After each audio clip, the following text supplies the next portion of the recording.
a proud member of the board of directors here at Sail Newport, and I work for Hinckley Yacht Services. And we are really excited to sponsor this event and the Challenger Lecture Series again this year. The turnout is fantastic. Apparently there's 400 people over 400 people on Zoom, which is great. Hinckley Yacht Services is proud to support Sail Newport. We do it every year, and I truly encourage, if you're not already a supporter of Sail Newport in any way, shape, or form, there's many ways to do it, and it's a great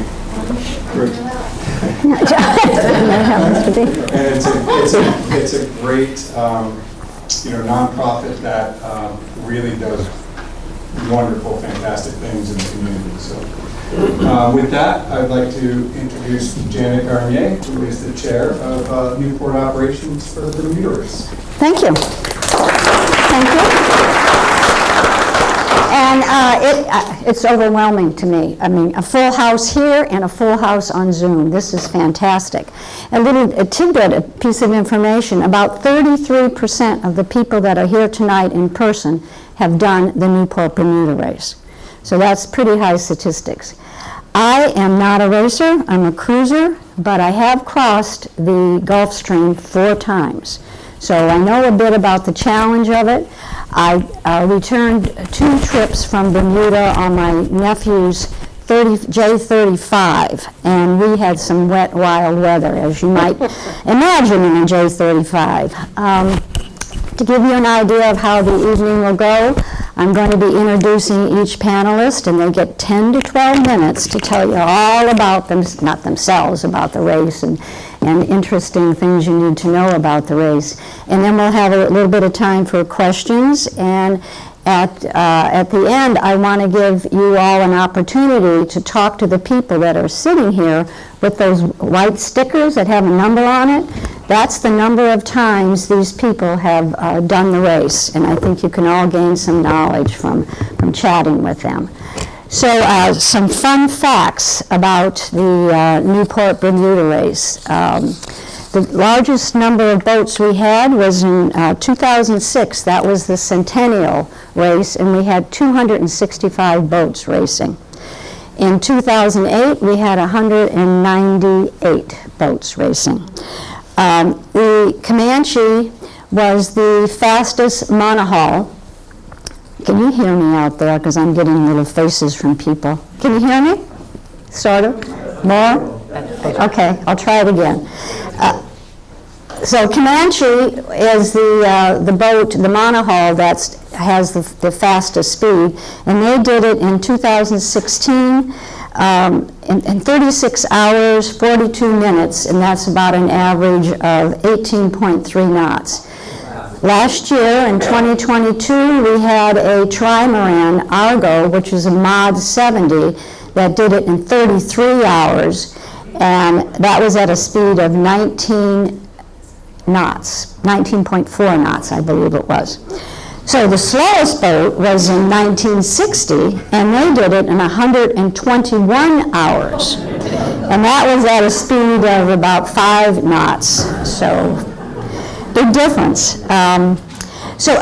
Another statistic is a third of the participants in the race are new to the race. So there's 33%, that's their first time.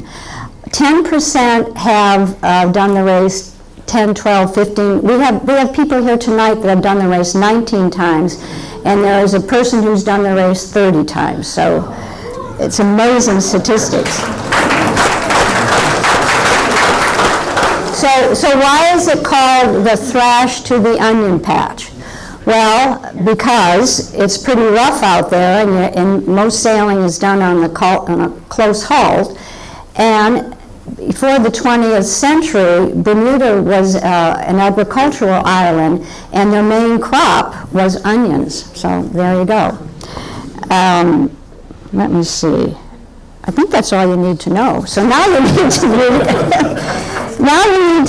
what am I going to call him? Our esteemed leader, which is Andrew Kalfatz, and he has taken on the role of chair of the Bermuda Race Organizing Committee, and we're part of the Cruising Club of America. Andrew has done 7 races, and in 2008, he came in first in the Finisterre division on his boat, Aurora. Unfortunately, this year he doesn't get to do it because he's chair and he's got to make sure all the boats get over the line. So his wife is going to be skippering and going to be what we call the PIC, which is the person in charge. So she's taking over the role, and she's one of 3 women that are currently registered as skippers for 24. We had 6 women in 22 that were skippers. So we hope to continue that trend of women as skippers. So Andrew's going to give us the nitty-gritty about racing, and here you go, Andrew. Thanks, Deanna. Can everybody hear me? Good. Thanks to CLS Newport for hosting us tonight. Really nice. And before I get going, you could go to the first slide. A little slide on why we race, but before why we race, I wanted to tell you a little bit about the organizing committee, like how this race happens. Because most people who race it, it's like, well, the race happens every 2 years. Who does this?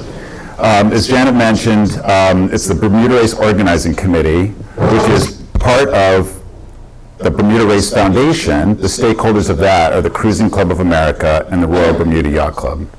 So it's really those 2 clubs that contribute all the volunteers that run this whole race, and it is entirely a volunteer-run race with support from a couple of professionals that help us get lots of important things over the starting line. Thanks, Kate and Trixie, in sponsorship. But it's the Bermuda Race Organizing Committee, and I know there are a number of BROC members here tonight, so I would just ask, if you're on the BROC, stand up, because I want to thank you, and I want everyone else to thank you, because it's a big effort to put on this race every 2 years. So thank you guys very much. And thanks to the other 50 or so BROC volunteers who aren't here tonight. And that group swells to nearly 100 as we get closer and closer to the race. So it's a big event, and I'm very thankful to have all that support, and it's been really an honor. So why do we race, and why have people been doing this for so long? Primarily for the fun of it, and Kate produced some really nice pictures, and I describe these pictures as first-order fun. And you guys have ever heard that first-order fun, second-order fun? So first-order fun is fun that you experience while you're doing it. And here you've got some smiling trimmers and people enjoying the scene and some beautiful sunsets. We have lots of pictures of first-order fun. The other fun is second-order fun, which is fun after the fact when you reminisce about it. We don't often have a lot of pictures of the second-order fun, but it's still part of the fun. And I think a lot of offshore sailing, in particular the Bermuda race, is a good combination of first-order and second-order fun. And hopefully no third-order fun, which is not fun at all while you're doing it or after. So we try to stay away from the third-order fun. Okay, next slide, please. Couple quick updates on where we stand on the race. I'm not going to go into much history, but this is where we are for the 2024 cycle. We actually have 163 boats as of this afternoon, ranging from 34 to, I think, 157 feet now. Arabella just joined us today, which is really fun. Typically representing between 7 and 12 countries. Sometimes we get a lot of participants from Europe, which is great. Currently, we're about 1,300 sailors entered. That'll swell to about 2,500 sailors, or just over 2,000 sailors, and we expect around 200 to 220 boats by the starting line, or starting day. And for those of you who haven't entered yet, you have until April 7th to get us to get on the list. Next. So I wanted to go through a couple of changes. There's a lot of sailors in here that I know are racing, because I see your faces and I know you've raced before and are racing again. A couple of big changes this year. One is we're changing the starting line. Traditionally, not the whole history of the race, but for the past 20 or 30 years, the start's been off of Castle Hill, sort of drawn approximately here. And it's been a great starting venue for us, but it doesn't really involve the community as much as we would like. So we're pushing the starting line back to Fort Adams, And so it's drawn roughly there off the fort with an inset over there. It lengthens the course by about a little over a mile.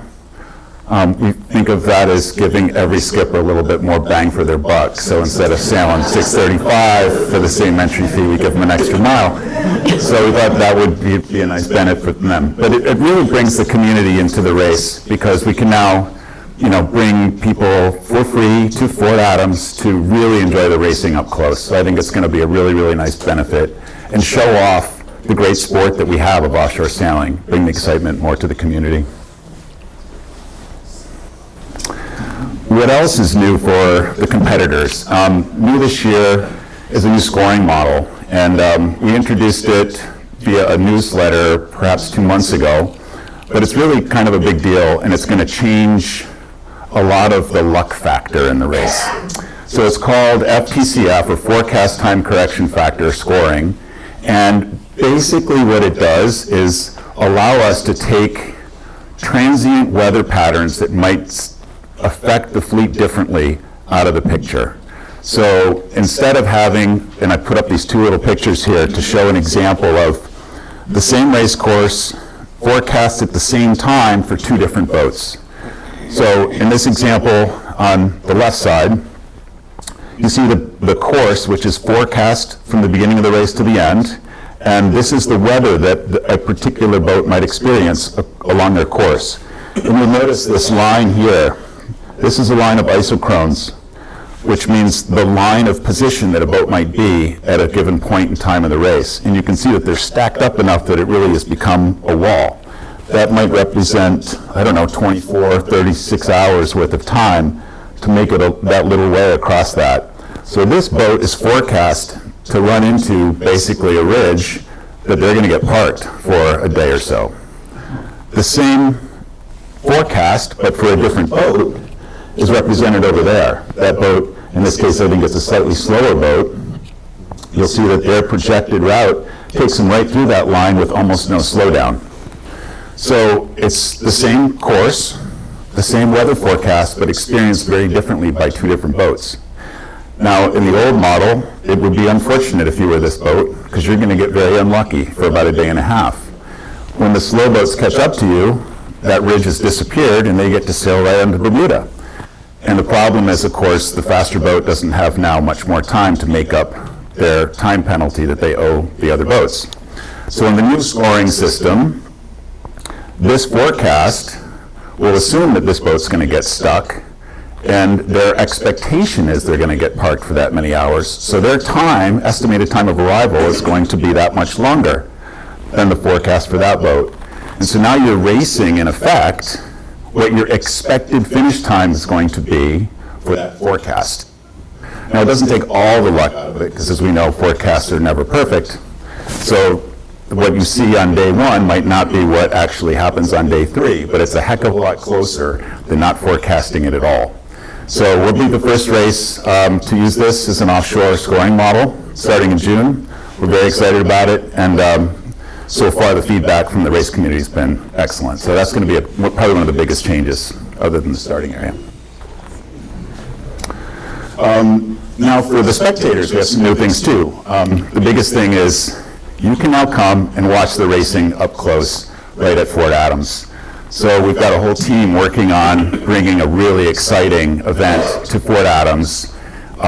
Kate's working very heavily on a Starting Line live show that'll be broadcast to the world. But if you're lucky enough to be in Newport, you can experience it, not just the media event on a Jumbotron, but you can see the race right up close and personal, because the pin is going to be probably 40 or 50 yards offshore. So, and then the rest of the fleet's going to, after you start, you're going to tack right up the shore. It's going to be a very exciting event for the community, and we certainly hope, those of you who aren't going to be racing, we hope to see you at Fort Adams. Join us for the start and spread the word and bring all your friends and have a beer too when you're watching. Next. The other thing for spectators, and this goes mostly as an internet thing, because forecast time correction factor scoring allows us to do corrected time leaderboards in real time, you can now see who's winning the race literally from the moment of the start. In the past, our scoring model really only corrected everybody's time after the finish. So it was really unclear who was winning the race for any class or division. And now we're going to have real-time leaderboards that will be visible to spectators and to actually participants in the race if they've got the bandwidth to download all the, high-vis graphics. But we're going to have a much more spectator-friendly event for everybody who's watching at home as well. So if you want to race and you're not already in it, contact participation@bermudarace.com if you need some support, or ambassadors at bermudarace.com. We've got a wonderful team of experienced people that can help new entrants get to the starting line. We're very much encouraging that. As Janet said, typically we have about 30% of our fleet every year are new competitors, which is great. If you're a crew and you want to race, we do have a crew finder on our website, and a couple of little tips here.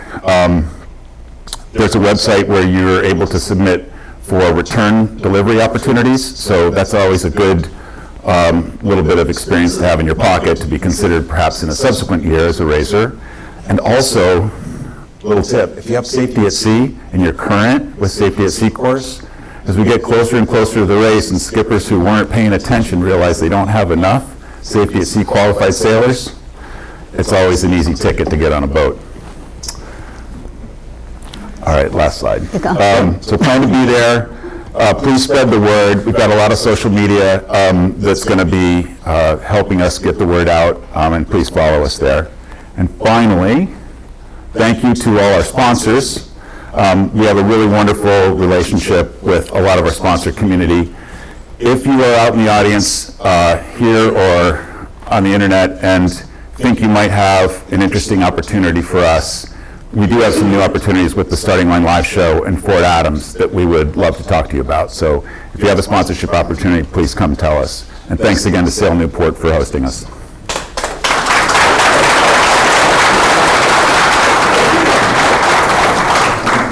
Thank you, Andrew. Our next presenter will be Sheila McCurdy, the lady in the middle. You might recognize her. There's just not enough time this evening to tell you adequately describe all of Sheila's accomplishments and adventures. So we just refer to her as a sailing icon, which she's not. Makes her a little crazy, but we like that too for her.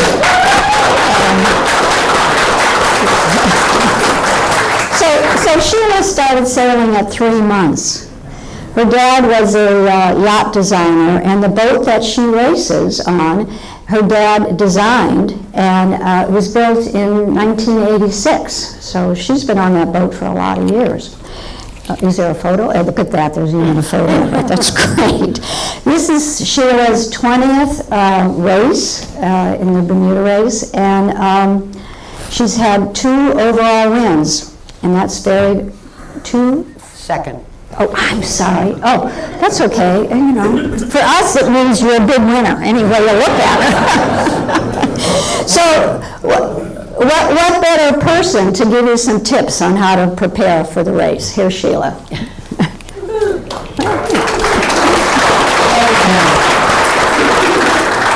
The first thing I want to say is I want to see the hands of everybody here and on Zoom as who should everybody here and on Zoom be members of Sail Newport?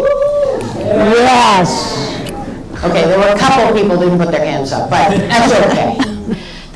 We'll convince them by the end of the day. So Selkie has raced the Newport Bermuda race 14 times, and I'll have to say, everyone has been different. The question, why do you keep going back? Because everyone is different.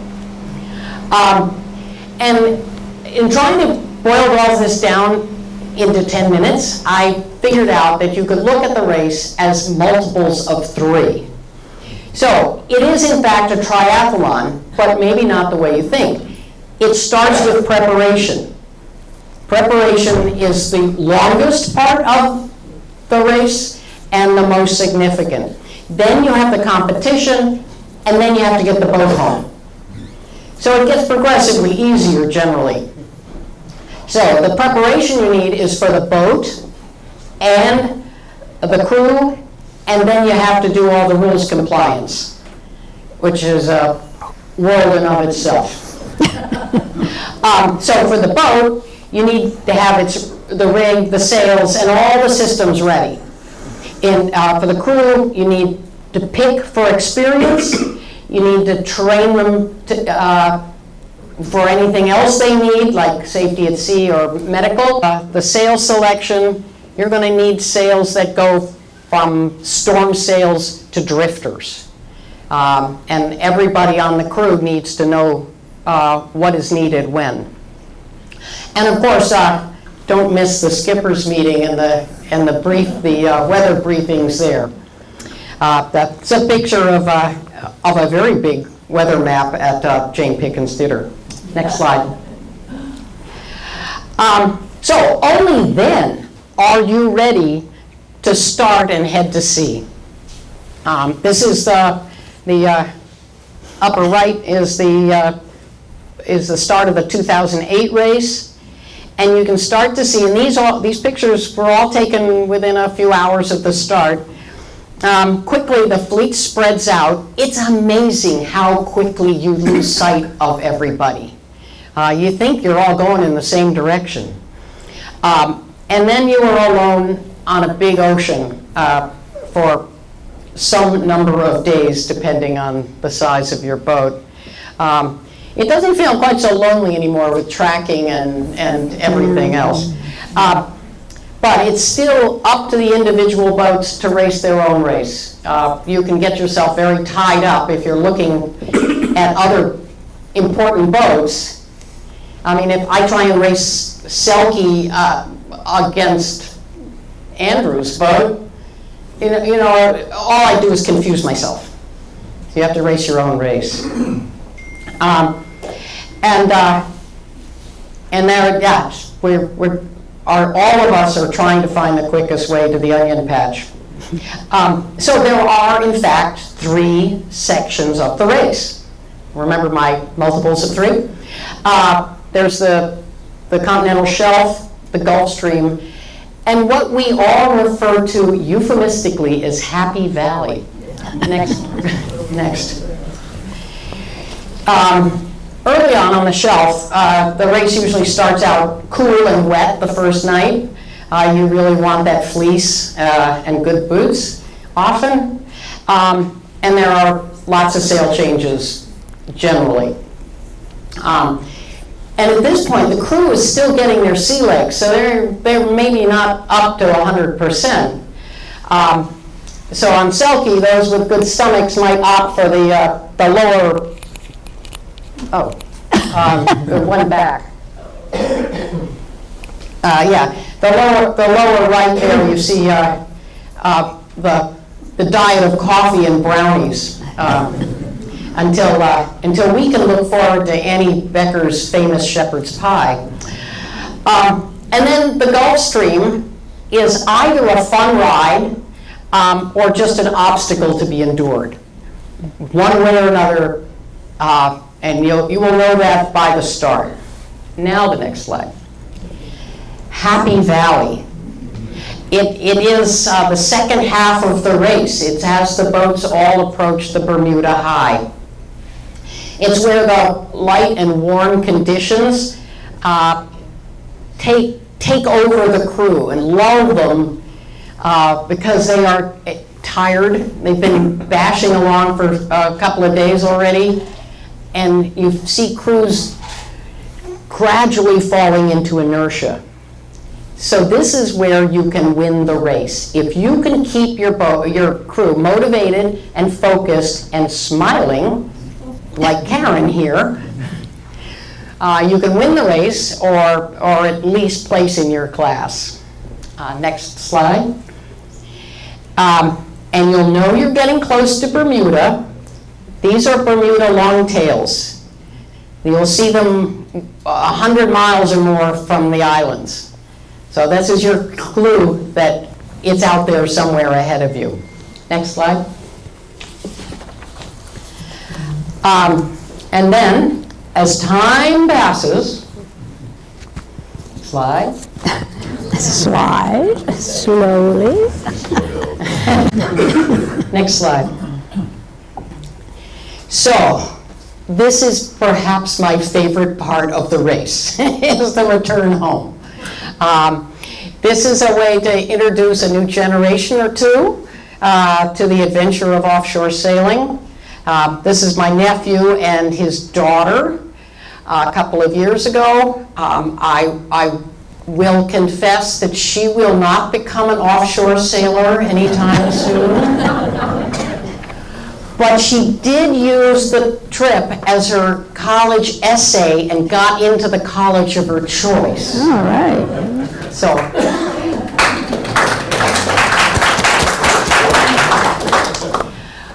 and I look forward to your questions later. Okay, I guess that's it. Thank you, Sheila. And our next speaker is Sean, and he's here to represent the Life Raft and Survival Equipment Company, which is located in Tiverton. The company is 40 years old. They can do anything and everything that has to do with survival at sea. They sell the products, they service the products, and they educate you on the products. And they are one of the largest U.S. Coast Guard approved facilities in the country. Sean's the guy, when you go to take your safety at sea classes, he's the guy that checks over your PFD to make sure it inflates when you want it to inflate. So he's going to give you a little bit about that.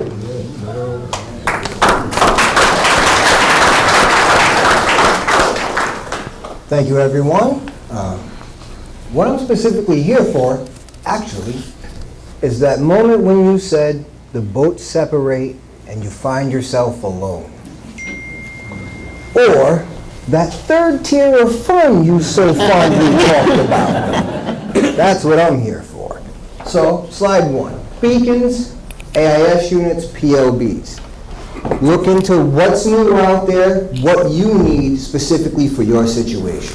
You're single-handed, you're double-handed, you have a complete crew, maybe you have 2 life rafts. Now guess what you need? 2 E-perms, because if they happen to float away from each other, we want everybody to come back where they're supposed to be. Next slide, please. Okay. Understanding how your equipment works, i.e. your emergency beacon. Register it so they know who you are and where you are and who to call. Is it water activated? Is it not? Have you tested it? Is it working? Is that 5-year battery or a new one like that with the 10-year battery? Is it in date? Is everything working on it? Do you need a category 1 or a category 2? Do you need to make sure you have a beacon strapped to the rail of your boat so if nobody can get to it, at least that one will go off? Or make sure you have the Cat 2 in your ditch bag.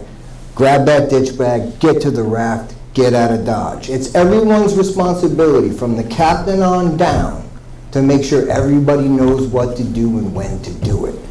And what it's going to do. Is it going to just call the Coast Guard? Or is it going to call your fellow sailors for rescue? Next slide, please. Okay, here's a beacon with AIS. It's calling the Coast Guard, it's calling the ships nearby. Make sure you know if your beacon does or does not do that. Because even though you may see a boat in the distance or a vessel in the distance, they may not see you. Next slide, please. Okay, MOB-1s. One of the most important pieces of equipment ever invented in the last, I'd say, decades. Now, if a man or a woman goes overboard on the deck by themselves, a signal will get sent to the vessel letting you know somebody is falling off, even if you didn't see them, especially single and double-handed, because single-handed, it's going to broadcast to every boat within range that you are now in the water. The same thing, you got someone sleeping below deck, you got somebody up double-handed, they go over, now you're sending a signal by way of a DSC call and an AIS signal to that, and all the alarms are going off and you better get up. Next slide, please. Okay, make sure your equipment is properly installed. Read your manuals. Go online, go to Google, see people who are taking these things in and out of their equipment. Make sure, because I can tell you, there have been many times that equipment comes into me and I open a life jacket and I go, oh, not good. So make sure you're prepared. You're looking online, you're watching videos, you're reading your manuals. The pretty item comes out of the box. Guess what's still in the box? The manual. Next slide, please. Personal overboard modules of all types and all kinds. Make sure you're getting what you need. And this is currently on my shelf and I have to service all this, by the way. So make sure you know exactly what you need. Make sure it's installed properly on the vessel. Make sure everyone on the vessel knows how to get to it and how to deploy it and what it's actually going to do for you. Okay, next slide. Thank you. Any questions? Yeah. Straight to the point. Everybody just needs to know what they're doing and when to do it and how everything works. For that third tier problem, for that I no longer see a vessel around me and we are alone. You are now on an island with you and your fellow friends, and it's up to you all to keep each other safe. Thank you. Thank you very much. That was very succinct, and you got their attention, and I'm going to go out and pay attention to their safety equipment. So we have some time for questions. Does anyone have a question? Okay. Give you this microphone. I'll give you this microphone to use. Yeah, this is for Andrew Ericaron from Alliance, Mary and I co-own the boat. Kind of mentioned this before. Let's get back. This gets back to the change in the start location. Big picture of the starting blocks, but I guess it kind of gets back to the pre-start racers and managing traffic with the spectator boats. What's the plan for that piece so that we, the skippers, when we're out there, can manage that piece safely, then get into the start box and then get on with the race? Yeah.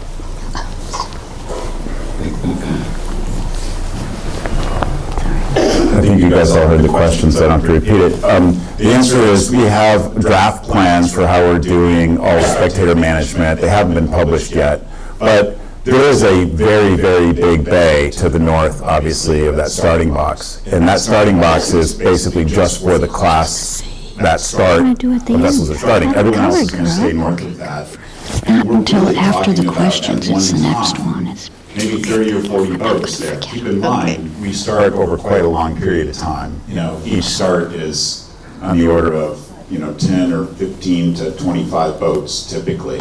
So you don't, when you see a starting number of, say, 200 boats, we don't really ever have 200 boats, race boats, even on the water at one time. You're really talking about between 30 and 60 that are milling around and getting ready to start at a time.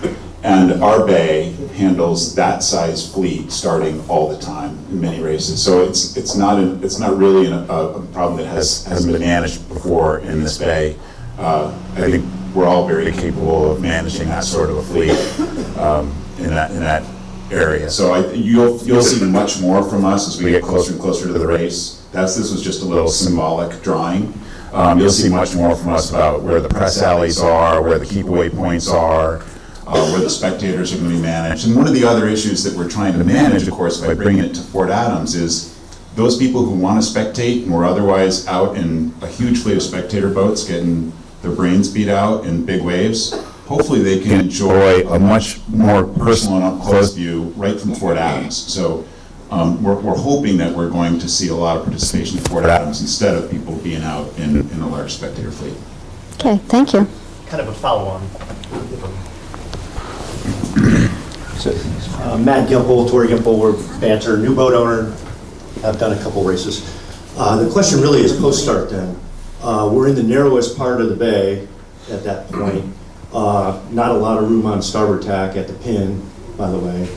But my real question is, what are the considerations or planning factors for commercial traffic or larger traffic coming in and out of the bay during the starting sequence? Just repeat the question because of the Zoom. Oh, I see, yeah. maybe the people on Zoom can't hear the question, so I'm going to repeat it for them. The question is, how in this narrow point in the bay are we managing commercial traffic during the starting window? There's really two parts to that answer. One is, believe it or not, the Bermuda race has a regulation that's in the CFR, federal regulation, that actually shuts down the bay for our use from commercial traffic. And I'm sure there's some exceptions to that, but by and large, there will be no shipping in and out of the bay during that time frame. Smaller commercial vessels, such as fishing vessels, still will be able to get in and out, and there will be an alley for them to do that. And obviously recreational traffic, there will be an alley, but we will have a pretty large marshal fleet to manage that. But we do not expect to be interrupted by commercial traffic. Any other questions? Any other questions? There you go. Hi, Peter Becker. Andrew, how are we going to get home? Can we race? Oh, aren't you a brat? Peter Becker asks how boats are getting home. And it reminds me that there is a double-handed return race. For those who want to race home and want to do it short-handed, there is a double-handed or short-handed return race back. And if you're here, there's some information about that on the doors going out. You can grab some. And we will be communicating the opportunity to race home in one of our next newsletters. Yeah, and Henry and I actually were on the start boat for you last in 22 for that race, and it was great fun to watch. Any other questions? We have really, okay. Oh, same guy, my goodness. He's a naval submariner. So I guess my question is it's the rating perspective. So I understand exactly the changes you're making from the predictions for the race, but what I personally don't understand, it gets to the complexity of being a boat owner, ORR, ORC, and I really don't have the technical understanding of the difference in the two ratings for the boat. But why ORR? It's the only race most of us do, except if you do Marvel and Halifax. Why can't you apply the ORC rating into this new rule piece going forward? So from a boat owner perspective, it's just a little simpler for what we apply for. Over. Thank you. You know, I'm not prepared to discuss the differences between ORR and ORC. I think what you'll find is the Bermuda race is committed to ORR indefinitely.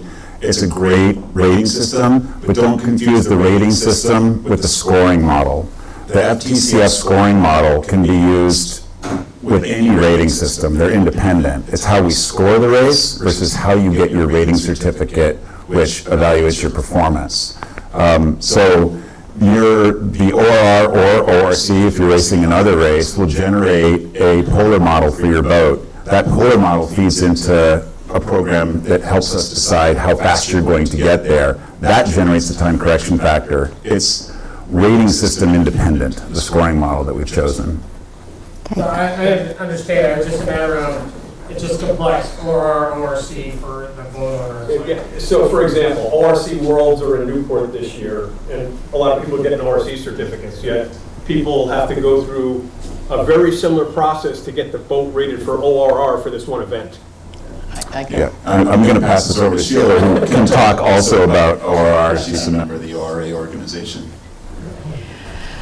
The reason the ORR has been used for the Bermuda race for these many years is that it is the opinion of the organizing authority that it is a better rule for the type of fleet we have and for the long distance races that we have run. That's the short answer. If you have a follow-up question, I can meet you in the corner. There you go. Know where to find you. Do we have any more questions in the audience before we try and answer maybe a question from our Zoom people? Oh, somebody, Courtney, you got a question. All right. She works here. Sure. So what would you guys say for people who want to do the Bermuda race? What would be your suggestions for how they can do it? And it could be a crew, people that are looking to get on boats or other avenues. Oh, he did a bit of that. Quickly. I would say that, first of all, offshore experience ahead of time. So the question was, how do you prepare yourself to get onto a Bermuda race boat? And so the more you've raced offshore in a variety of boats with a variety of people, that is great experience. Then build up some of those areas of expertise I was mentioning. You know, that if you are really good at sail trim, or you are a really good helmsman, or you may have some medical qualifications, the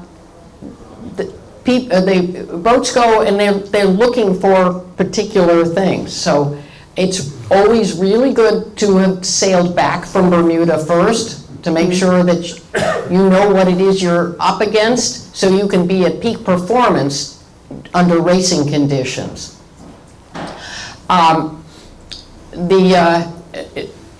So how do you get on a particular boat? You develop a network of people. Like, how do you get on boats anywhere? Volunteer to help set the boat up. Be part of the team for a long period of time.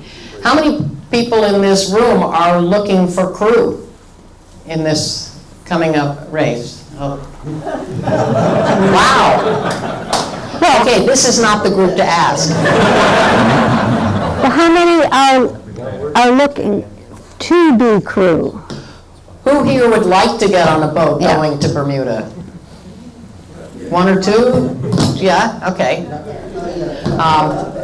Well, why don't you, those of you who want to get on a boat going to Bermuda, stand up so that everybody else in the room can see you and they can come and talk to you afterwards. All right. One of those two, a couple over here. Okay. All right, we'll solve that one. And there is that crew finder on the website, on the bermudarace.org website. Okay. Thank you. Any more questions? We have one on Zoom. Yeah, so I'm going to say it without the microphone just to avoid any feedback for those on the Zoom. But we've got quite a few questions from folks on the Zoom.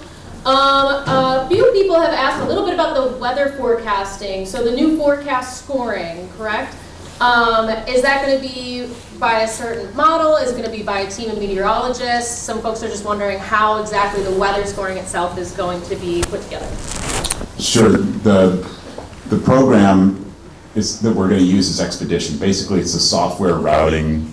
It's an optimal routing piece of software. And the inputs to that are the weather forecasts. And those weather forecasts are typically digital files, grid files, and they're going to come from 2 or actually 3 different sources, but those will be described and it will be transparent which models we're using for nearshore weather, near-term weather, longer-term weather, and also currents. So that'll be familiar and communicated to everybody, even down to which run of those models we're using to generate the TCF. And that'll be done the morning of the race. Another question from Zoom comes from Cliff Crowley. Cliff, if you're on, this is your question. On average, is the best navigational strategy just go south and turn left when the butter melts? Or look for JetBlue flight 2354 and follow them? You two decide. Sheila can take that one. JetBlue is faster. Just follow Selkie.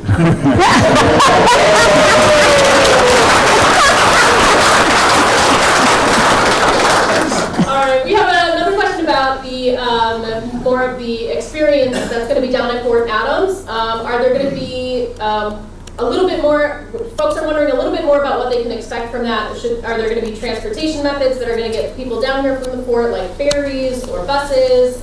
Anything in development for that you can share at this time? You know, we have not worked on the transportation plan from downtown, so the typical transportation methods to Sail Newport will still be there. I believe there's a ferry service that's running relatively regularly. There's going to be the water taxi service you can use. And there's free parking. You know, the nice thing about Sail Newport is we do have, in Fort Adams, a lot of parking here available. So, and it's pretty convenient to the North Lawn. So hopefully people have access to cars too. I think if it turns out that we see the demand for larger scale transportation from downtown, we'll investigate that. Okay, we have time for a couple more questions from Zoom, and then we're going to tie it up. We'll just see if anybody from the audience has any first before I go. No? I guess we covered it. Going to some more. Some of these are very wordy, so just give me a second while I... No problem. While you're doing that, I'm going to re-answer another question that came up earlier. How do you get experience offshore? We do have a sponsor, sailopo.com, which is basically a site where you can submit your interest in participating in a return delivery, and they try to pair you up with boats. So sailopo.com, go check it out. If you're an owner and you're looking for delivery crew. Yes, and if you're an owner, you want your boat coming back, you can also coordinate with them to have it either pro-delivered with new experienced crew, or can help you with crew for your boat. Maybe you rephrase the question. How many skippers or boat owners would look for new crew opportunities outside of this race during the summer, Ida Lewis or other opportunities? And see how many of us raise our hand for that. Okay, the question, I think, was, how many people here would like to get experience outside of the Bermuda race and more offshore type of racing and cruising to build their experience? All right. How many skippers would take those people? And how many skippers here would like those people who are really gung-ho about learning to join your boat?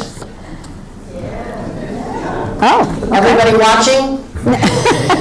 well, Tell you what, for those two groups, why don't you move over toward the ladder after we break up, and we'll have a little speed dating. Okay, Nikki. okay, Kim. All right, I've got another one here. They say, obviously this is a race versus a cruise, but can you discuss it in relation? And are there periodic check-ins? What is the safety measures once you get offshore? For those that usually do cruising rather than racing. Or, since this is a race rather than... Yeah, obviously, should I repeat the question? Yes. Okay, I think the question was, although it's a race, not a cruise, what are the safety measures that allow people who are perhaps less racy-oriented and want the safety of a fleet as they proceed to Bermuda? And the answer is, we're really a race, and while there used to be, years ago, periodic check-ins that were required using the radio, those no longer really exist. And instead, every boat has a tracker on it, which broadcasts their position typically every 15 minutes. And so we keep track of the fleet that way, but otherwise there is not a regular check-in. But we do have, every boat's required to carry a satellite telephone or some telephony mechanism for offshore communications where they can reach out for help if necessary. So we're standing by in case of an emergency, but no, it's not like a friendly, happy community that's talking every hour as they proceed towards Bermuda. I'll also mention that I was racing on Selkie, and I actually got a call from the Bermuda Race Organizing Committee saying that there was a boat near us that seemed to be turning in circles, and could we check it out? And it turned out that it was we were able to reach them by VHF radio, and they had a bit of a steering problem, but they were going to fix it. So because the race is following the tracks of the boats, if a boat stops, they notice and they reach out to see if there's an issue. There's a pretty good follow-up question to that right here, just real quick. A lot of boats are installing Starlink. Are there new rules and requirements related to that, or does it satisfy the sat phone requirement? Oh, that's a timely topic. The answer is, and this is a careful answer, I'll repeat the question. Can Starlink be used to satisfy the requirements of the race? And I'm going to refine the question to be, can Starlink be used to satisfy NBRSR 3.11, which is the requirement that you have a satellite telephone and that it is available all the time for us, meaning the Bermuda Race Organizing Committee, to call you on your boat, which means your phone has to ring at any time we want to call you. So the short answer is, it is possible to use Starlink and connect a handset, I'm not going to go into too much detail on that, that would ring if we want to call you. But the configuration is not trivial. It has a number of pitfalls, and the biggest issue is running a Starlink 7x24 costs about 6 to 10 amps around the clock. So it becomes a practical problem if you're a typical race boat. You probably can't afford the power budget, even if you can solve the technical problems. So it is possible under our rules, but you need to proceed if that's going to be your only way of complying with 3.11. Be very, very careful. Okay, I saw a hand up. Will there be a guard ship, and some days there have been even Navy ships that follow down? Will there be a guard ship for this race? There hasn't been one for years. The question is, will there be a guard ship following the race? I presume for safety purposes is your question, similar to Marblehead Halifax has a couple of Navy ships that follow the race. We do not have a planned guard ship. That said, just today, we were fortunate enough to learn that Arabella is going to be joining the race, and so there will be a very large vessel that will be proceeding with the fleet, supposedly racing, that in some ways could serve as a relay or a potential safety net for us, although we do not have any official plans to use them in that capacity. Thank you. Okay. I know we're going to tie it up right now, so that we have time to mingle later, after I talk to you a bit about Sailors of the Sea. I think you all saw their table coming in, and I just want to reiterate their mission, which is to restore our ocean's health. And there's 4 simple things you can do today or on your boat. Use a refillable water bottle. And when you go on board a boat, only bring a canvas bag or a cloth bag. And take off that packaging of any items before you bring them on board your boat. And think about the sunscreen that you wear. Try and get the sunscreen that, is it called eco-friendly or eco-friendly? But pay attention to those kinds of things. And now the Newport Bermuda race has been asking boats to have a, what do we officially call it, an environmental steward on board. And Sailors for the Sea suggested that the best person for that on board might be the person who's taking care of the provisioning. So something to think about, and maybe on your way out you can stop and ask any questions or get more information from them. So what is, I gotta find my right page. So as I pointed out, people have numbers on, and you'll have a little bit of time to mingle and ask questions about what their experience has been like. We have 3 people here. Ted Rice, where are you? He's here representing Safety at Sea, if people have questions about safety at sea. We have, there he is, waving his hand. We have Dexter Hogue, who's here with the Newport Bermuda race. He handles the boat registrations. And we have Chris Tutmark, who's here from U.S. Sailing, back here, who can answer questions about measuring. And I think that's about it from us. And thank you all. And as I think we have someone here who's going to pull up the North Sails webinar. And we have time, so thank you. Thank you all.